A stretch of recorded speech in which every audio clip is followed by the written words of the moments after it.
This program is brought to you by Emory University. Jananam sukadham maranam karunam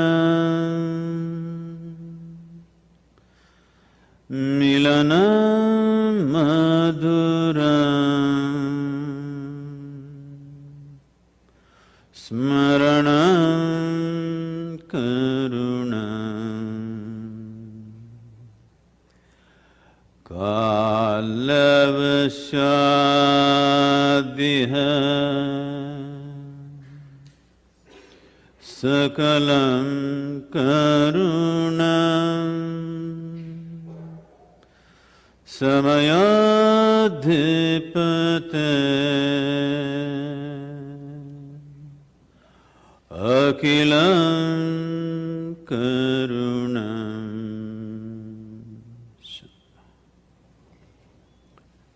Good evening, everyone. Me being Indian, I call this an evening. I see you still refer to this as afternoon.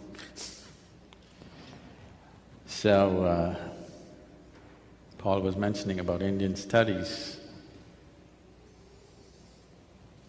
Even for academic purposes, I would say you cannot study what you are referring to as India.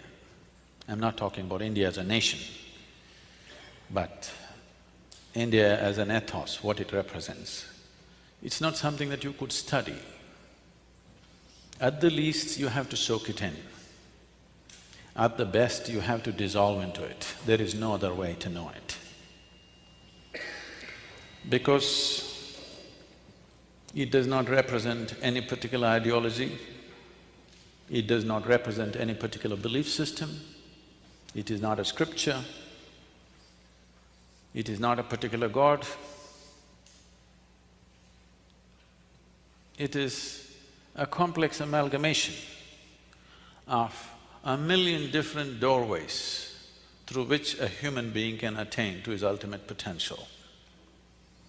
This is what always the land that was referred to as Bharat has always represented to the world.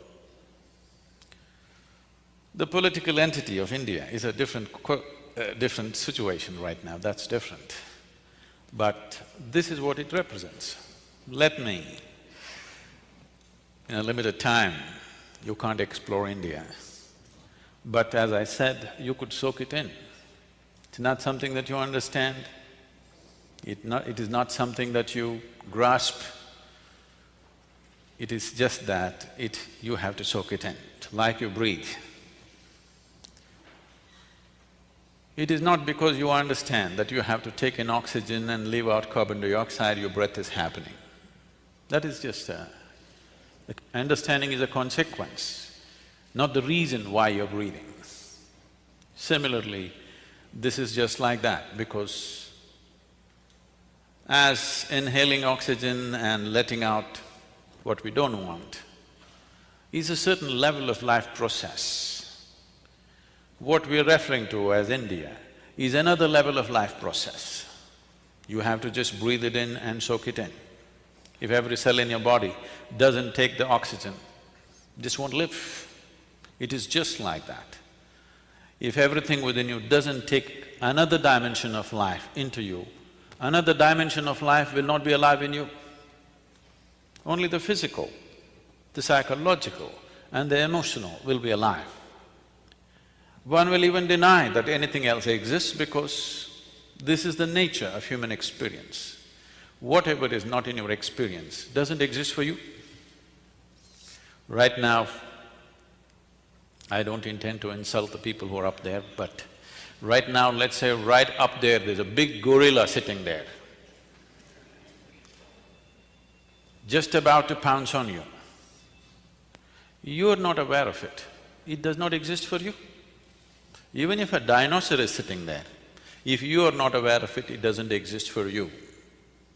Similarly, anything that we are not conscious of, it doesn't matter how big a dimension it is, how fundamental a dimension it is, If we are not conscious of it, it will not exist for us in our experience.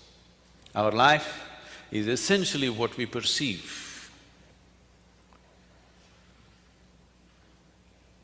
And what we perceive right now is fundamentally limited to the five sense organs.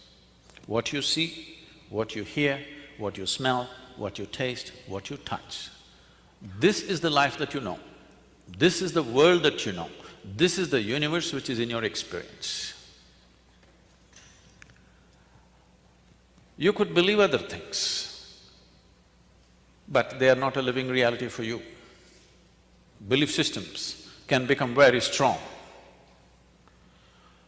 What you believe in can become more real than the real in your experience, but that is purely a psychological experience, what you believe in. And if you work hard enough on you, we can make you believe in just about anything. You know that. Right from the day you were born, if I went on telling you, my little finger is God, if I raise this little finger, divine emotions will overflow within you, genuinely, not pretentious. If it is too bad for you, I can dress it up. Just we have to decorate it a little bit, then you were willing to believe anything if you are worked upon hard enough, isn't it? So what we believe in is of cultural significance, of geographical significance for certain areas of the world, but it is of no existential consequence. You can believe whatever you want. He was just saying, we have a center in Tennessee. I was speaking in Nashville a few years ago. I was just telling them a joke. In the joke, I referred to God as Him. Immediately a few ladies stood up, said, "Do you believe God is a man?" Whoa, whoa, whoa. I know where it's going. I was only telling you a joke. It doesn't matter, you said Him. Do you believe God is a man? I said, I was only telling you a joke. It doesn't matter. So now there is an argument going around in certain parts of America. Is God a man or a woman? In India, we have no such problems. We have a man god, we have a woman god, we have a cow god, we have an elephant god, we have a monkey, we have a snake, we have flying ones, crawling ones, creeping ones, every kind. Because it's a very wise culture, we foresaw all the future problems that may arise. You know?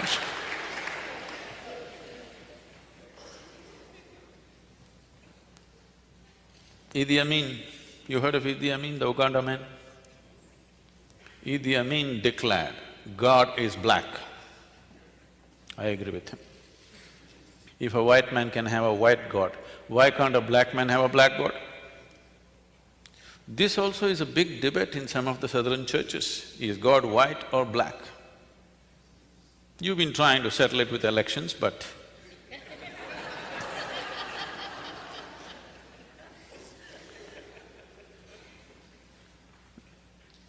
you people do not know whether God is white or black.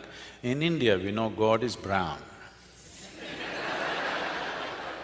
Because, God never visited other parts of the world, He only sent His son or messengers.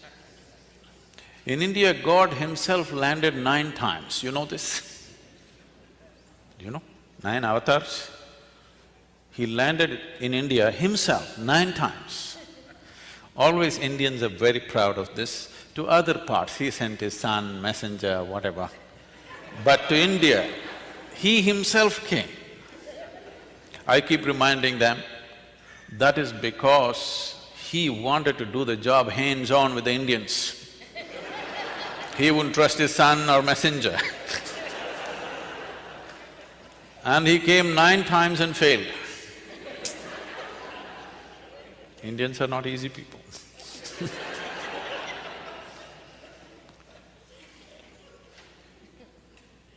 They're not easy, not difficult, because they don't have a particular belief to hang on to.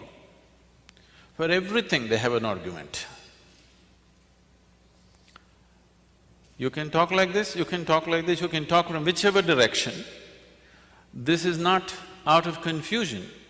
This is because this land opened up a million possibilities. There's no particular way to do it. I think one person who paid the best possible tribute to India was when Mark Twain visited India and spent almost 3 months or so. He said, anything that can ever be done by either by God or man has been done in this land. Now, this is not about a particular geography, this is not about a particular people. When you say East, you're talking about a certain kind of consciousness. There could be Eastern people here, there could be Western people there. Today, East has become synonymous with consciousness, West has become synonymous with material success. Should these two things be opposing each other? Not at all. Evolving human consciousness and living successfully in the world can go together and always been together. You must understand, just about 225 years ago, India was the largest economy on the planet. It amounted for almost 1/3 of the world's economy. For political and other reasons, things have gone bad, that's a different thing. But I'm saying consciousness and living well on the outside need not clash with each other. It has nothing to do with each other. How you're outside and how you're within yourself are not connected. So how you're outside, I will leave it to you. How you want to be on the outside, I will leave it to you. But how you want to be on the inside, if you are given a choice, how you want to be within yourself, would you like to be pleasant or unpleasant? I want to hear that. Okay. Now that you want to be pleasant, what is pleasantness? If you become pleasant in your body, we call this health. If you become very pleasant, we call it pleasure. If you become pleasant in your mind, we call this peace. If you become very pleasant, we call it joy. If you become pleasant in your emotion, we call this love. If you become very pleasant, we call it compassion. If you become pleasant in your very life energies, we call this bliss. If you become very pleasant, we call it ecstasy. This is what you want within yourself, isn't it? No, I'm not interested in all this, I want to go to heaven. Why? Because the advertisements have always said that heaven is a very pleasant place. If from your birth they had told you, God lives in heaven but it's a horrendous place, do you want to go there? No, we will pray from here. We don't want to go there. So whatever you may be doing, whether you go to the temple or to the bar, you're still seeking pleasantness, isn't it? Yes or no? Hello? If your surroundings become pleasant, we call this success. So in what way surroundings being pleasant are opposed to inner pleasantness? Definitely not, they're not against each other. They go very well together. There is no need for people to think, if I have to be pleasant in the inward, I have to… See, generally this impression has come into the world that if you are spiritual, how you determine whether you're spiritual or not is, you don't eat well, you don't dress well, you don't live well, that means you're spiritual. If you do everything badly, you must be spiritual. This image has come because they saw a yogi somewhere sitting blissed out. He never bothered about his clothes, clothes fell apart, and he sat there probably naked, blissed out, simply because he was not concerned, not because he chose to be like that. But now looking at him, lot of people are choosing to be like that. You are just aping him, you're not going to become like him. This happened in 1924. There was a bishop in the Greek Orthodox denomination. Greek Orthodox denominations, generally they believe they are the only real Christians, rest are not. They have their own pope in Istanbul. Istanbul, being on the Silk Route, exotic stories from India waft across the Bosphorus very often. So for centuries, these stories have been coming, and this person has been longing to go to India and see for himself. He genuinely wants to meet a mystic or a yogi.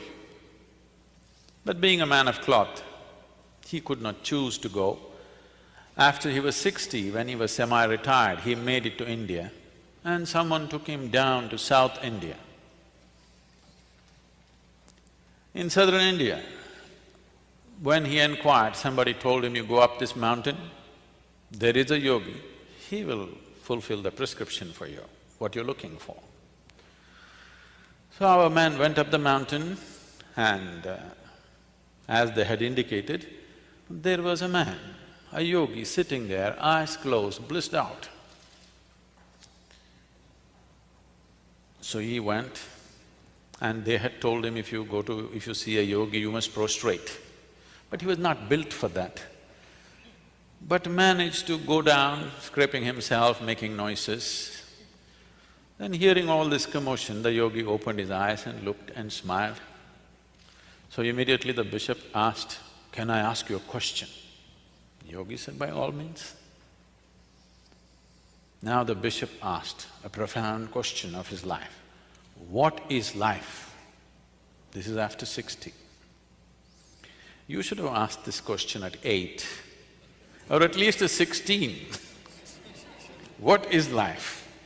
After 60, not bad, you're asking some time in your life. The yogi smiled, went into raptures and said, life is like the fragrance of jasmine upon the gentle spring breeze. The bishop looked at him and said, what? Life? Fragrance of jasmine upon the gentle spring breeze? Our teacher told us, life is like a thorn. Once it gets into you, if you sit down it hurts, if you stand up it hurts, if you lie down it hurts. You're saying it is fragrance of jasmine upon gentle spring breeze? The yogi looked at him and said, well, that's his life. Essentially, the experience of life is caused from within. Pain and pleasure happens from within you. Joy and misery happens from within you. Agony and ecstasy happens from within you. Even light and darkness happens from within you. What is light for you is darkness for some other creature, isn't it? What is darkness for them is light for you. It is the way you're responding to the whole thing that it happens to you. So if everything is caused from within you, you're not convinced about this. Okay, do you see me? Yes. It's a question. Do you see me? Yes. Yes. Use your hands and point out, where am I? Ah, you got it wrong. You know, I'm a mystic from South India. Now this light is falling upon me, reflecting, going through your lenses, inverted image in the retina. Do you know the whole story? So where do you see me right now? Within yourself. Where do you hear me right now? Within yourself. Where have you seen the whole world? Within yourself. Have you experienced anything outside of yourself? Have you? Nothing has ever happened to you outside of yourself. The whole universe has happened only within yourself. The way it happens within you is the way you know it. You don't know it the way it is. You only know it the way it happens within you. It is all caused from within. At least what is happening from within you must happen the way you want it, isn't it? What is happening around you, there are too many people involved. What's happening within you, 100% must happen the way you want it. Your joy and misery, if there is a choice, what's the choice?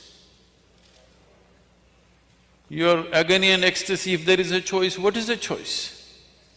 Pleasantness is the choice, isn't it? So why is it so much unpleasantness is happening in human experience? Because we never took charge of the inner dimension. We believe by fixing the outside, everything is going to be okay. In the last 150 years, with the advent of science and modern technology, we have fixed too many things on the outside. If you fix any more, there won't be a planet left. Yes? Definitely this has brought much convenience and comfort to our lives. In every way, we are the most comfortable generation ever. You agree with me? I know you have series of complaints about how things are not okay, but we are the most comfortable generation ever before on this planet, isn't it so? But we cannot say we are the most joyful generation on the planet, we are the most loving generation on the planet, we are the most blissed out generation on the planet, definitely not. We are complaining like crazy about everything, like never before. This is because we fixed the outside. Comfort and convenience has happened, well-being has not happened. If your interiority was handled by you consciously, you would definitely keep this in a blissful state. So is bliss the goal of life? No. Bliss is a necessary condition for life to flower to its full potential, otherwise it will remain constrained. See, if I happen to meet you when you're very happy, I'm sure you're a wonderful person. Yes or no? But if I happen to meet you when you're frustrated, angry, miserable, you could be a nasty person, isn't it? Yes or no? Is this a fact for everybody? You know, about 20% of our time, resource and energies are spent in the prisons in India, and we also attempted something here in the United States. Now, our programs are mandatory in all the South Indian prisons. People keep telling me, Sadhguru, why are you spending so much time with these criminals? We don't even get to see you, but you're spending time in the prison. I don't see any criminals. What I see is, everybody is in pursuit of their happiness. The man whom you call as a criminal is pursuing his happiness far more vigorously than you. Yes. In pursuit of your happiness, you're willing to stand in a line and get what you want. His longing for his happiness is so high and vigorous, he jumps the line. That's all he's doing, isn't it? Yes or no? The only thing that he is doing is he's jumping the line. What you are willing to wait in the line and get at the end of the month, he wants to grab it in 2 minutes. That makes him a criminal, isn't it? But if you take this further back, if you're in pursuit of happiness, I'm sorry, this is in the constitution. If you're in pursuit of happiness, you're already a criminal, because the moment you're in pursuit of happiness, suppose you're pursuing your happiness this way and I'm pursuing my happiness this way, if both of us meet, out of civility, out of etiquette, you will tell me, please, I will not budge. Then you would like to gently push me and go. I will not budge. You would like to shove me and go. I will not budge. Then of course, you would like to shoot me and go.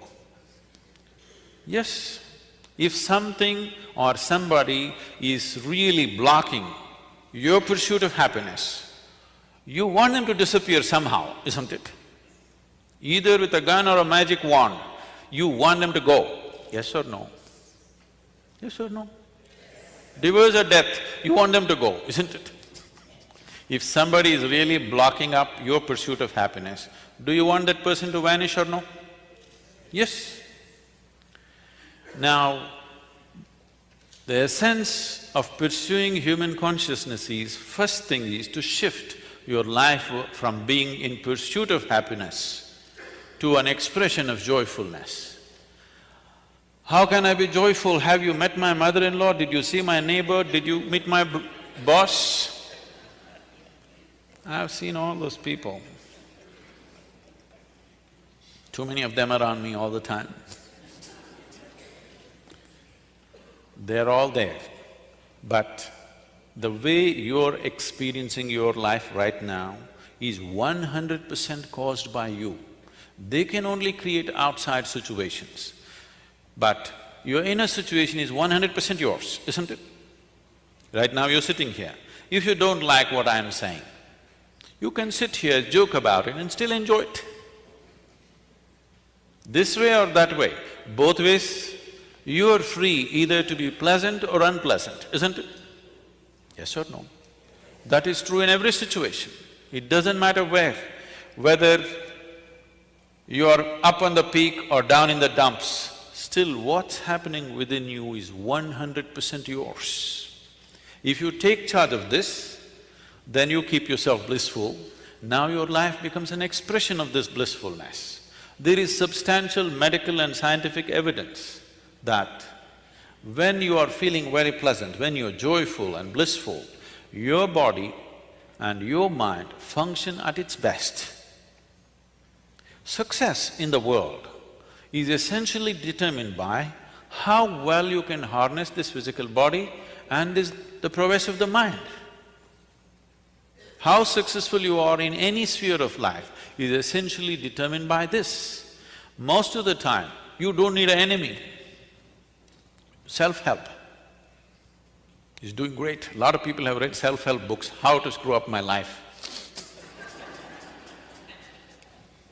Yes, they can write, they don't need anybody's help. The book also they can write, because they're experts. I want you to just look back and see,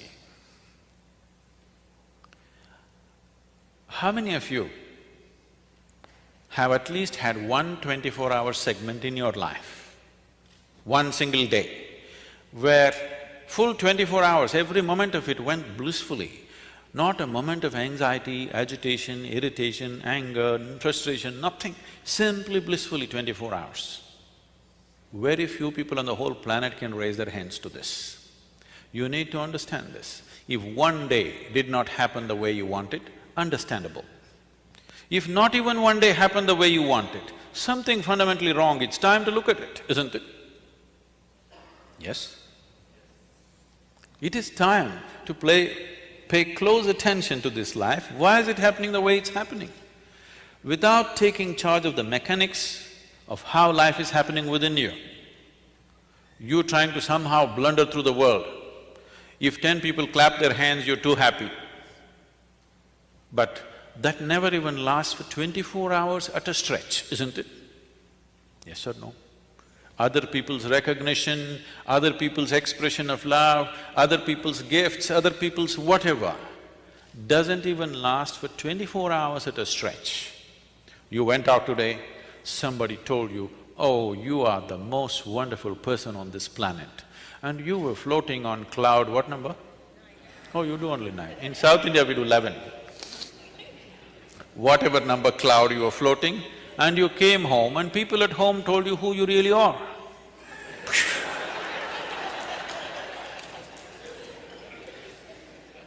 It just crashes, isn't it? Highest levels of happiness, have you seen how it crashes just like that? Because what is happening within you, you're trying to cause it with external stimuli all the time.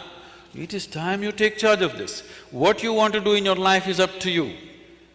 This much every human being deserves, that at least your experience of life upon this planet is pleasant.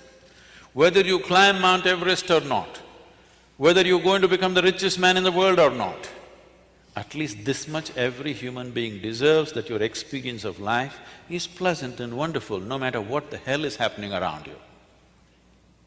Yes or no? And this is doable because here there is only one ingredient, that's you. You want to create pleasantness in your happiness, in your home, we don't know. 3-4 people are there, whether they're going to cooperate or not. If you want to create pleasantness in your city, there are too many people, we don't know whether they'll cooperate or not. If you want to create pleasantness in the world, you know. Nobody in this world happens 100% the way you want them.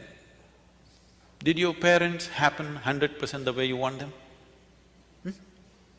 Did they? The children can say, it's okay. Did your friends happen 100% the way you want them? Did your spouse or partners happen 100% the way you want them? Not even your dog. These days they do their own things. Nobody happens 100% the way you want them, but that is not the problem. The problem is this one. This one is not happening the way you want him to be. That is the problem, isn't it? If this one happened 100% the way you want him, life around you, whichever way it happens, it's either a breeze or an adventure. Yes? It is either a gentle, the fragrance of the jasmine on a gentle breeze, or it's an adventure. There is no unpleasantness. Unpleasantness is happening from within you, never from outside of you. No, you don't know how unpleasant my boss is. No, he only causes at the most, if he's causing unpleasantness around you. He cannot cause unpleasantness within you, isn't it? This is your work.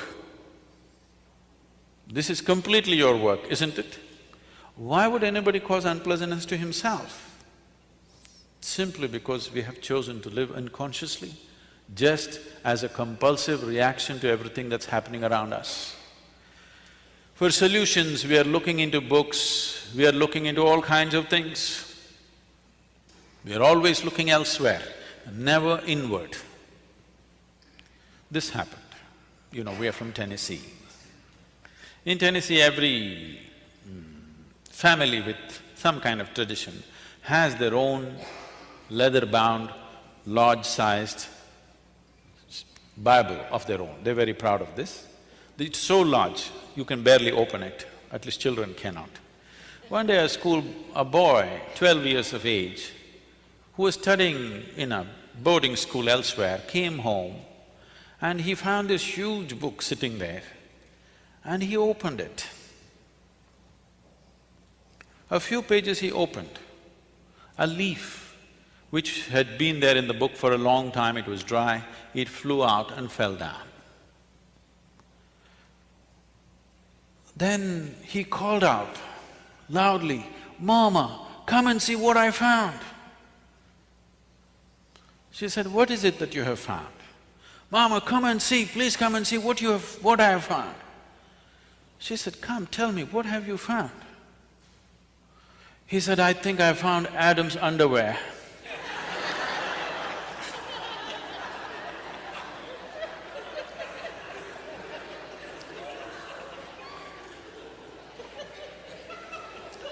What is written there and how you perceive it is you, even now. Even now, how you experience every situation is you. What is happening around you and how you experience is essentially you. What is written there and what you make out of it is essentially you. Just see, in the name of caste, creed, religion, race, nationalities, how much of a mess we have created on the planet. I'm sure every one of these things initially started with the greatest intention of human well-being, definitely. But just see what a mess we are. Simply because you can find an Adam's underwear in a book, you don't know what you will pick up. So, there is a way where there is no room for misinterpretation. That way is to turn inward, not to seek solutions outward. For outward things, you can seek outward solutions. For inner things, you seek inner solutions. Turning inward, what does it mean? Right now, as I earlier mentioned, the only way you can perceive is through five sense organs: seeing, hearing, smelling, tasting, touching. All these things are essentially outward bound. See, you can see what's around you. You cannot roll your eyeballs inward and scan yourself. You can hear this, but so much activity in this body, you cannot hear that. If an ant crawls upon this hand, you can feel it. So much blood flowing, you cannot feel it. In the very nature of things, sense organs are outward bound, but everything that you experience is happening from within. This is the fundamental human predicament.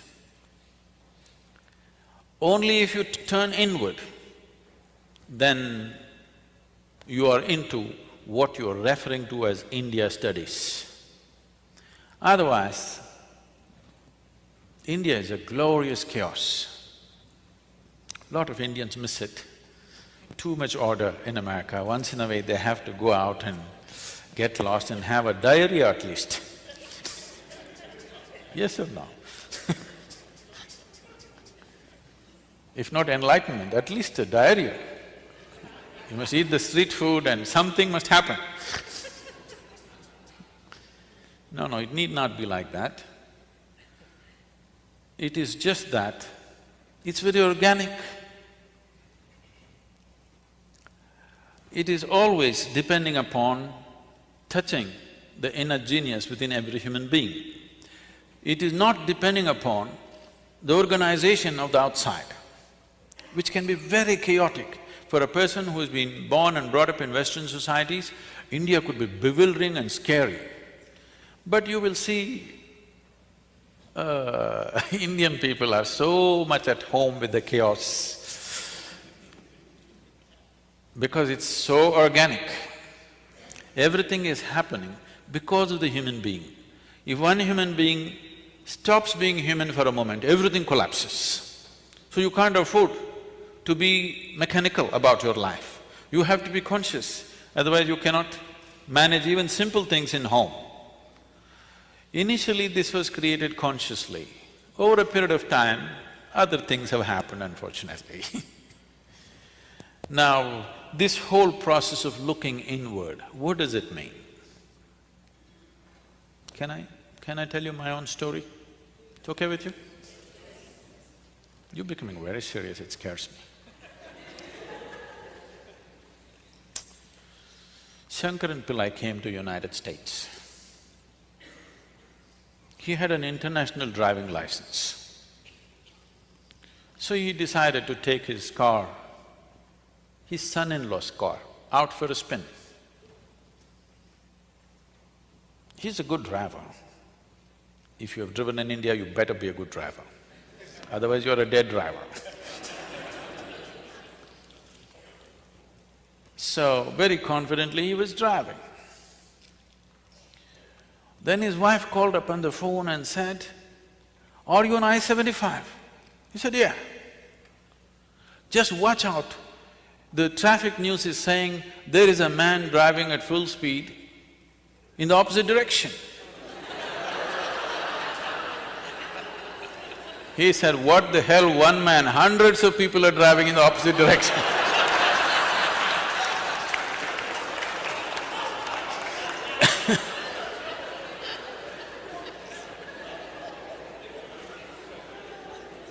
But he's very comfortable. So what does turning inward mean? This happened to me when I was just 3-4 years of age. Suddenly one day I realized, I don't know anything. I don't know anything means I don't know anything at all. If they give me a glass of water, I do not know what is water. When I say I do not know what is water, I know how to use it. I know if I drink it, it'll quench my thirst and so many other ways of using it. But I do not know what is water. Do you know what is water even today? With all this scientific exploration, you must understand, we have not understood a single atom in its entirety. We know how to use them, but we do not know what it is, even today. It is the only thing available in all the three states on the planet. 2/3 of the world, the planet itself is water, 2/3 of your body is water. If you want to look for life, you look for water. A drop of water means you think life is possible. It's the very basis of your existence on this planet. But you do not know what it is. So they give me a glass of water, I keep staring at this for 3-4 hours at a stretch. If I find a leaf, I will stare at it 5-6 hours. I sit up in my bed, staring at the darkness for the whole night. My dear father, being a physician, started thinking I need psychiatric evaluation. This boy is just staring at something or the other, unblinking for hours on end, he's lost it.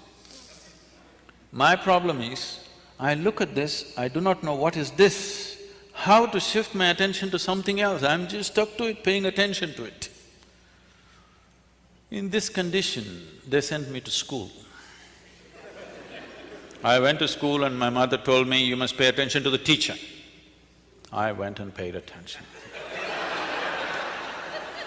The kind of attention they would have never received in their life. Initially, I understood the words that they were speaking. After some time, I realized they're only making sounds. I am the one who's making up the meanings in my head. Even now, see, I'm only making sounds. Because you presume you know English language, you're making up the meanings. A language is a conspiracy between two people. Yes? Suppose I start talking in a language that you do not understand, it will be just sounds. Even now I'm only making sounds, you're making up the meanings. And there is a code book for this conspiracy called a dictionary. So I realized I'm making up all the meanings in my head and I stopped making up the meanings. Just the sounds. These teachers come and keep on making sounds. The problem with most people is, the moment they cannot understand, they will not pay any attention. Please especially things that you do not understand, you must pay attention, isn't it? Yes or no? What you do not understand definitely needs your attention. But generally the thing is, the moment you cannot understand, you don't pay attention. Turn on the Chinese channel, just listen carefully, with full attention. You will see things will happen to you. So I just paid attention, not attaching any meanings to the sounds they were making. After some time, it became so amusing, these people going on making noises. A big smile spread on my face. They were not amused at all. I was very consistent with my education. Every monthly test, consistently I got 6 zeros. Because I gave it empty. Because I was made like this, I come home in the evening study hours or 2 hours in the evening, you must study in the house. If I open the book, I stay like this, without reading a single word for the next 2 hours, I will be just like this. All I need is just a dot on the paper, just a tiny speck on the paper. If I put my attention to it, the damn speck will take me somewhere. I won't read a single word, nor will I look around, nor will I do anything, simply.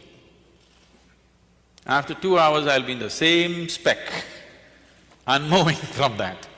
So my attention is like this, I'm paying attention to the teachers. So, I clearly remember this. When every month they give this report card, I don't know if you still have it. You still have that method of report cards? When the report card comes, some children will be strutting around, they are first, second, whatever. Some will be crying, they're terrified to go home because they got something. In my whole school days, all those 12 years, I never opened my report card. The teachers gave it to me, I took it and gave it to my dad. I thought this is a transaction between the two of them. I never wanted to, peep into that.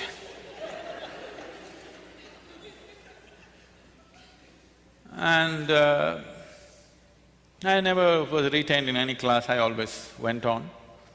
About 4 years ago, this school where I studied over 4 decades ago, they came to invite me for their 125th anniversary of the school. They were inviting all the prominent alumni. They came to invite me. I said, "See, please, why me?" I was not just a not good student, I was not even a student. Don't take me back to the school. They said, "No, our school has produced federal ministers, our school has produced film stars, our school has produced cricketing stars. You are the only mystic, you have to come."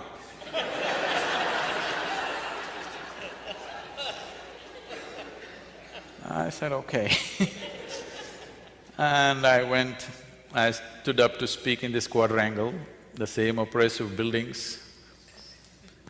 I just looked like this, I suddenly saw this classroom and this whole situation came back to me.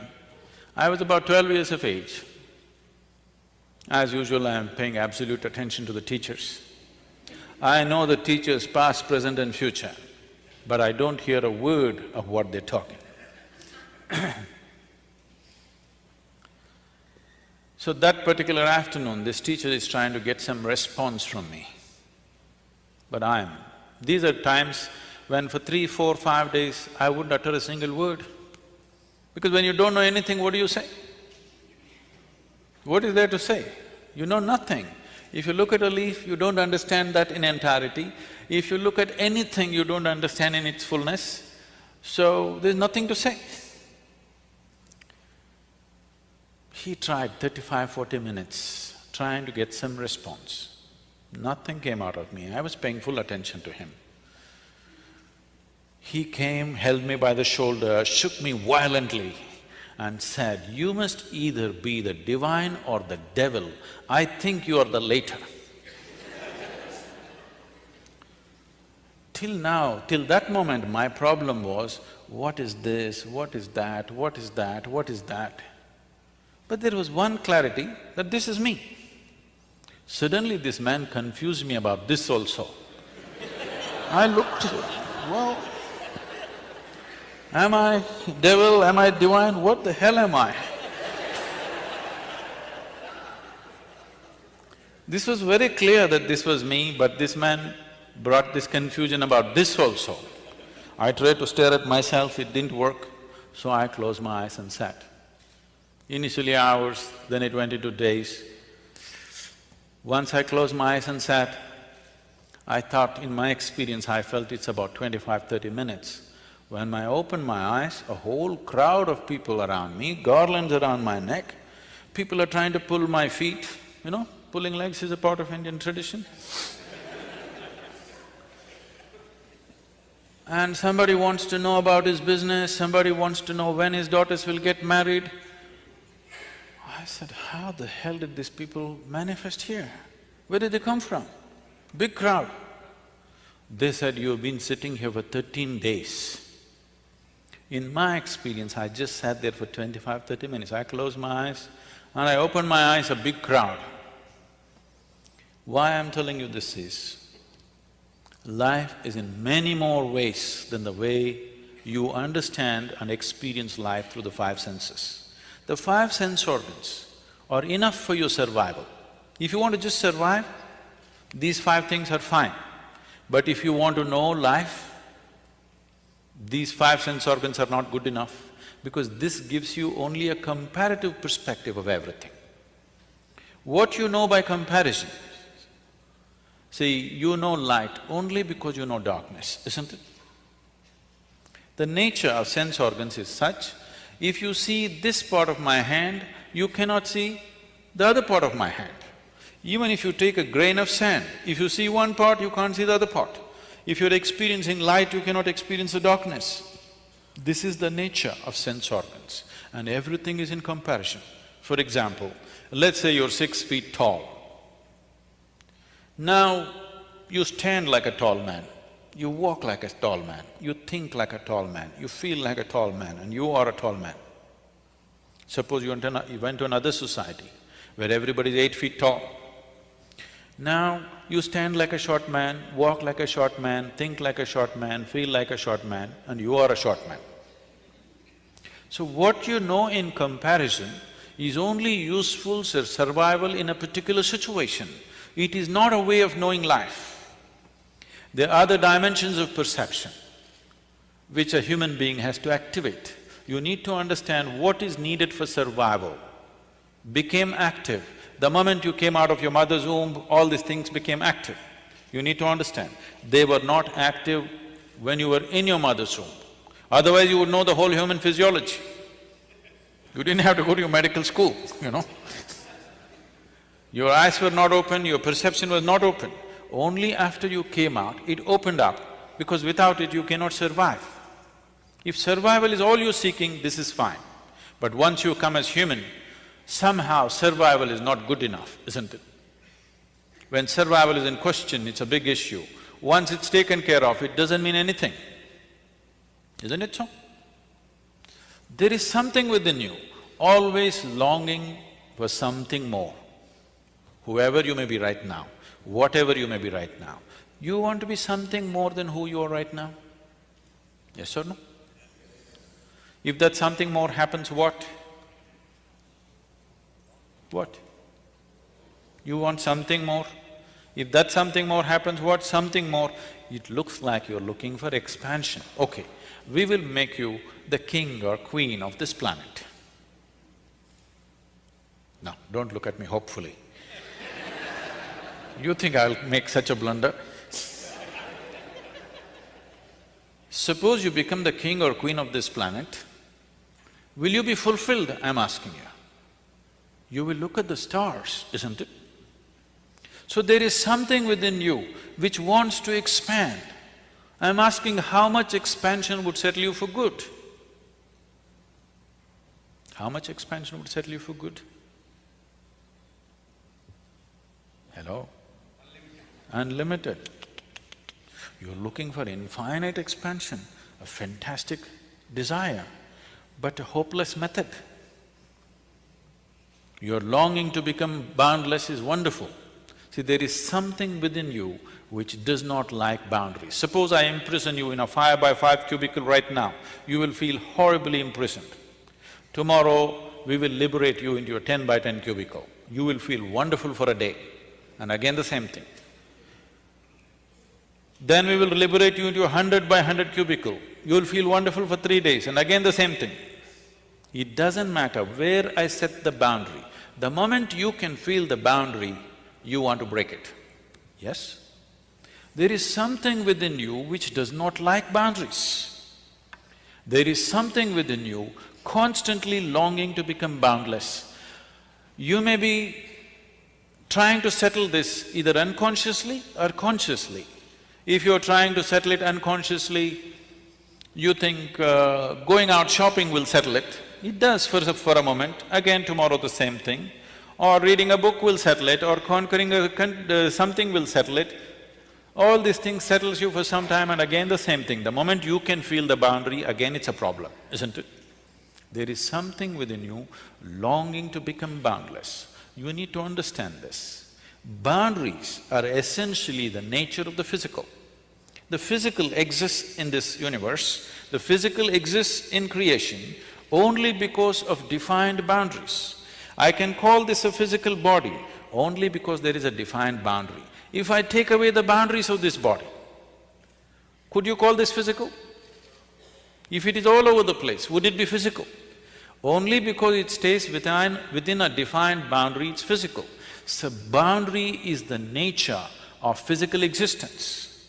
There is something within you longing to go beyond all boundaries.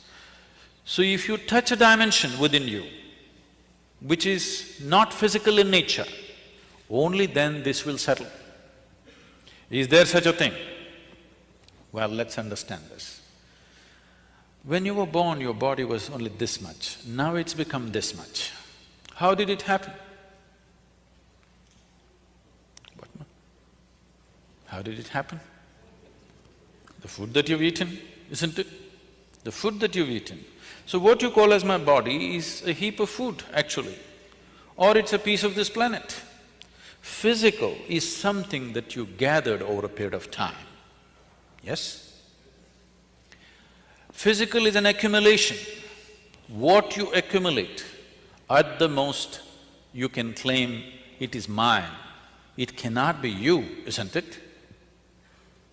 It can be yours, it can never ever be you. It can be mine, it can never ever be me, isn't it? What you gather can belong to you, cannot become you.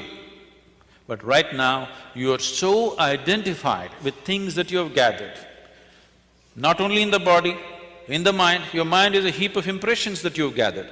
Your mind is a gathering, your body is a gathering. Both are accumulations. Between these two things, where are you? A dimension beyond the physical, which is the basis of all this. If you eat a piece of bread, it transforms it into such a fantastic machine that we call as human mechanism. This human body is the most sophisticated technology on the planet. Do you agree with me? Yes. The iPhone users, I'm asking you. Because I see you so deeply engrossed in it, you seem to think it's more than the eye. Now, this is the highest level of technology found on the planet. Everything else is a small imitation of this, isn't it? And with what are you manufacturing this? With a piece of bread, with a carrot, with an apple, with whatever you eat. Just about anything that you eat, even if you eat the so-called junk food, even that is becoming wonderful technology. So there is an intelligence here, there is a competence here, which is capable of transforming a piece of bread into such a highly sophisticated machine. If only if you had access to this intelligence consciously, you would live your life magically, not miserably for sure. So how often do you touch this? Every human being touches it at some moment in his life. If you can consciously touch it, definitely you would stay in touch with it, isn't it? If you accidentally touch it, then it happens accidentally. Most beautiful moments in people's lives, unfortunately, are generally accidental. People come and tell me, Sadhguru, I met such a wonderful person. I say, stop. Why are you not that wonderful person? Why is it that you're meeting such wonderful people? If you are feeling absolutely wonderful, anything that you look at looks wonderful, isn't it? Yes or no? Have you noticed this? When you're happy, you appreciate everything. When you're miserable, everything is… the whole creation is a rubbish. Yes or no? So this possibility is not in the Himalayan cave. This possibility is not geographically located in India. This possibility is here with every one of us. Whether we turn inward or we squander our life outward, that's all the choice you have. Because the experience of life, the quality of your life is right now determined not by what kind of clothes you wear, what kind of car you parked outside, what kind of home you live in. This moment, what is the nature of your experience? Is it immensely pleasant or unpleasant or seesawing between the two? That determines the quality of your life. If you have any questions, is that allowed? I'm sorry. Are there questions or… I think I've stopped right on time.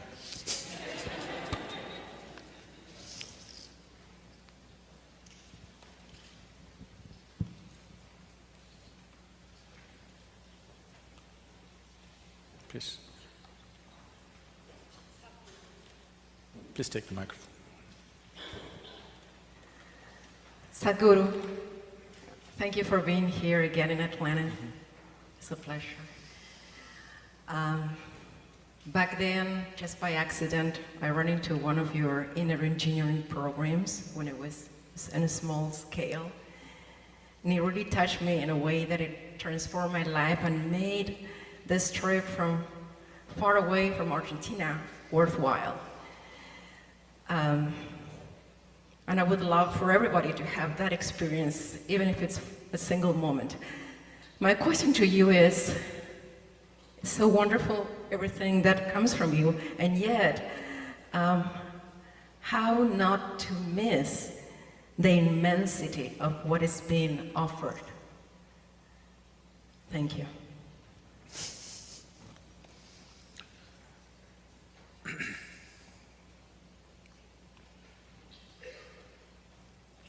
See, the biggest mistake that the larger part of humanity has made is, they think all the great things are up there somewhere.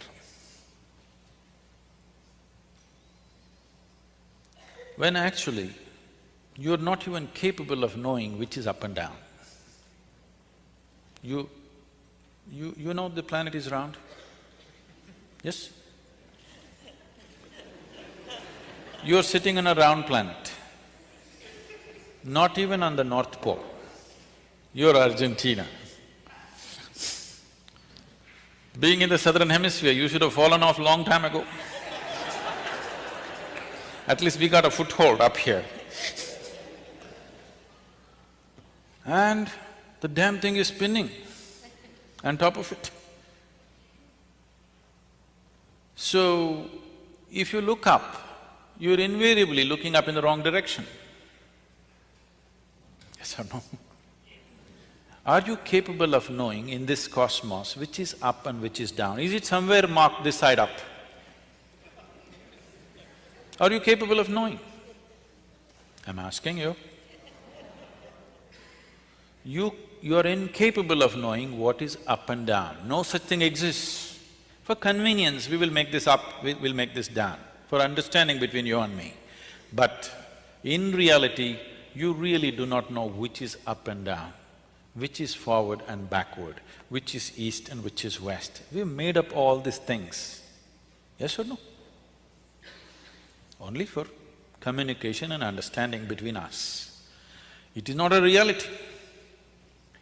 So, great things are not up there.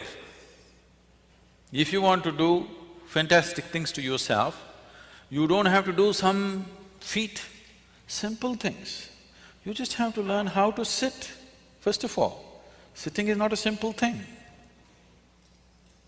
You have to learn how to breathe, how to hold this body, because as I said, this is the most sophisticated machine on the planet.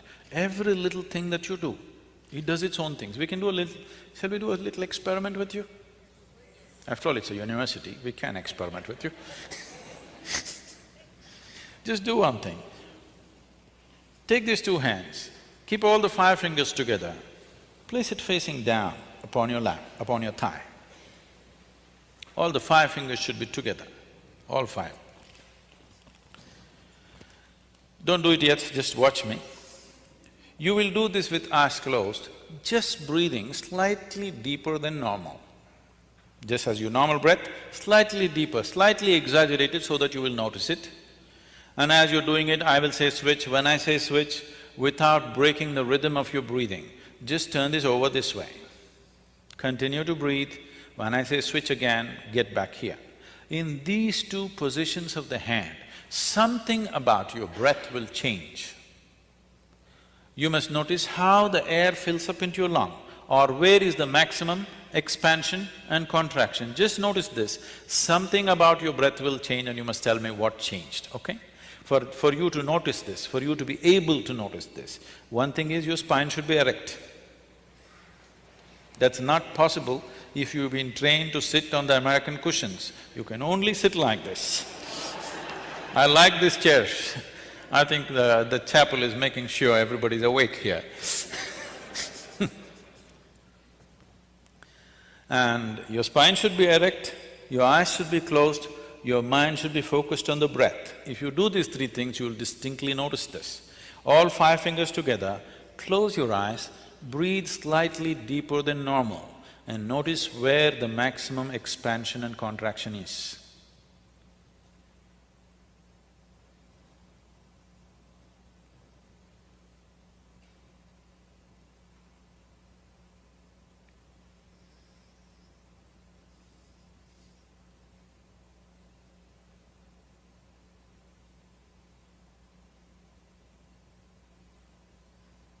Switch.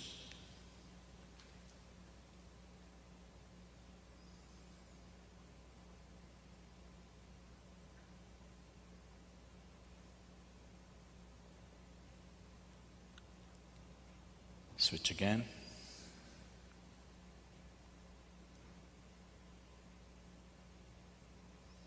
Please open your eyes. There's some difference between the two. Can somebody tell me when it's this way, where is it? This way? Just the reverse is happening. When you hold it this way, the maximum expansion and contraction is happening in the lower lobe of the lung. So you will notice it in the diaphragm region. If you turn it around, it moves into the middle lobe of the lung, so you will notice higher up in the chest. Just do one breath and see it is noticeable.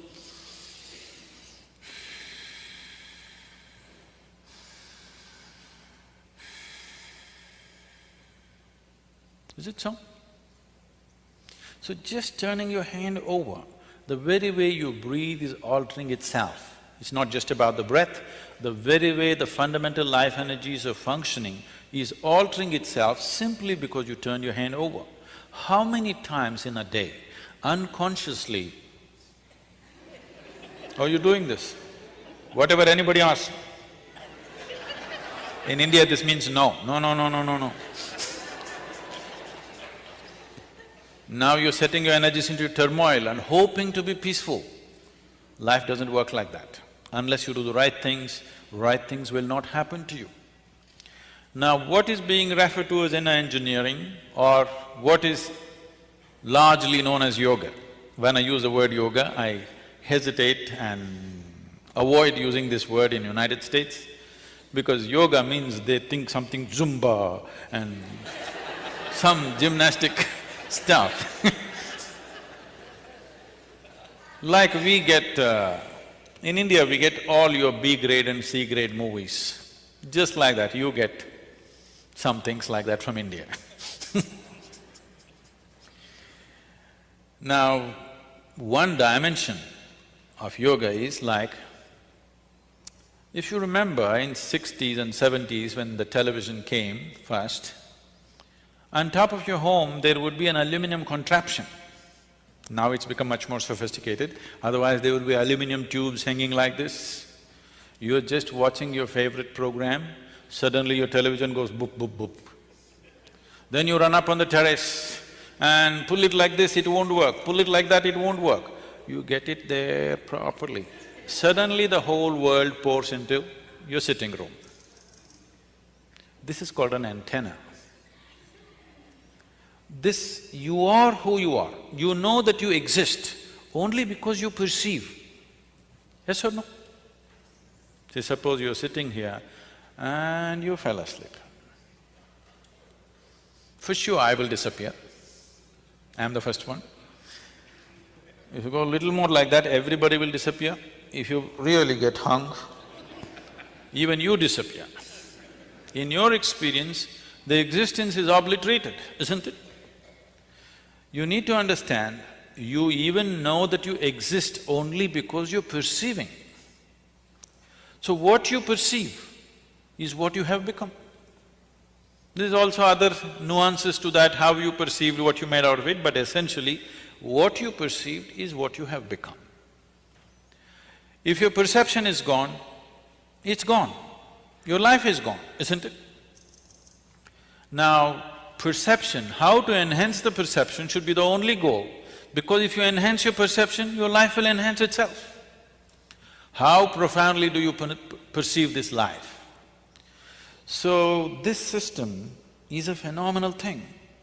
If you learn to sit right, if you just adjust it right, now you can download the whole cosmos into this.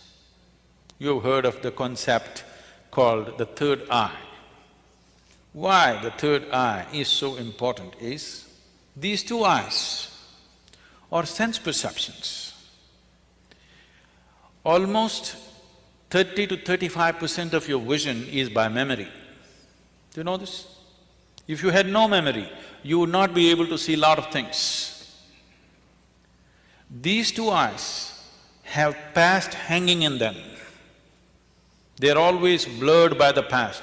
If you look at this, what looks nice, what doesn't look nice, what looks right, what doesn't look wrong, what looks wrong, what is okay, what is not okay, what is beautiful, what is not beautiful, everything is by memory. If your memory is taken away, these two eyes become half blind, at least 1/3 blind for sure. So in these two eyes, past is always hanging. That's why we say, you see something like this, okay, that's your karma, that's your doing, that's your memory bank which is doing this. A third eye is that which has not invested in memory, which is simply seeing things as they are. This doesn't mean you have to crack your forehead, okay?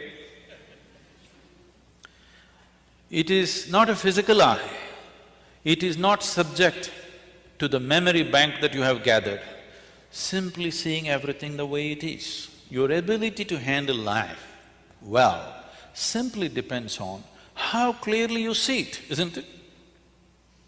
Yes or no? Right now, you cannot see anything clearly because 35% of the actual physical vision is dependent upon the memory that you have. But gathering strong prejudices, gathering strong emotional identifications, your ability to see is gone almost 90%. Not even 10% of life, people see the way it is, they see it the way they think it is. That means you're existing in a psychological reality, not in an existential reality. What that means is, you're just lost in your own creation, you have no contact with the Creator's creation. If you experience the creation the way it is the most phenomenal thing, there cannot be anything more. And it need not be anything more because if you spend 1,000,000 years, you still can't figure the sophistication and the intricacy of what it is. But people are bored. When you can't figure an atom in a lifetime, or 10 lifetimes you can't figure one atom, people are bored because they're lost in their own petty creation.